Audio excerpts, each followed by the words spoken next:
శుభవాస్తు YouTube channel ప్రేక్షకులకు స్వాగతం. ఒక పెద్ద సైట్ను 90 డిగ్రీస్కి ఎలా సెట్ చేయాలి అన్నది ఈరోజు మీకు ఇప్పుడు చూపిస్తాను. ఇది 10 సెంట్ల స్థలం. ఇలా 40 అడుగులు ఉంది, ఇలా 110 అడుగులు ఉంది. దీంట్లో స్థలాన్ని కొంచెం వదిలేసి పోతే ఇప్పుడు పోతుంది స్థలము, జీవితాంతం బాగుంటారు.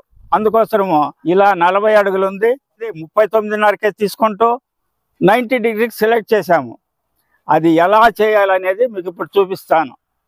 ఇది నైరుతి నుంచి ఇక్కడ టేప్ పట్టుకున్నారు చూడండి. ఇక్కడ 40 ఫీట్స్కి ఒక మార్కింగ్ వేసాము. వెస్ట్ సైడ్ చూడండి, ఇక్కడ 30 ఫీట్స్కి ఒక మార్కింగ్ వేసాము. ఈ క్రాస్ 50 ఫీట్, ఇలా 30, అలా 40, ఇలా 50, ఇలా ఖచ్చితంగా ఉంటే నైరుతి మూల 90 డిగ్రీస్కు ఉన్నట్లు లెక్క. 30, 40, 50 ఇది ఖచ్చితంగా ఉంటే నైరుతి మూల 90 డిగ్రీస్కు ఉన్నట్లు లెక్క. ఇలా ఈ స్థలాన్ని 90 డిగ్రీస్కు సెట్ చేశాము, 0 డిగ్రీస్కి సెలెక్ట్ చేశాము. స్థల దశలో మాలాంటి వారిని పిలుచుకొని వస్తే ప్లేస్ ఎక్కువ వేస్ట్ కాకుండా ఇలా 100% వాస్తు ప్రకారము సెలెక్ట్ చేసి ఇవ్వగలమని తెలియజేస్తున్నాను.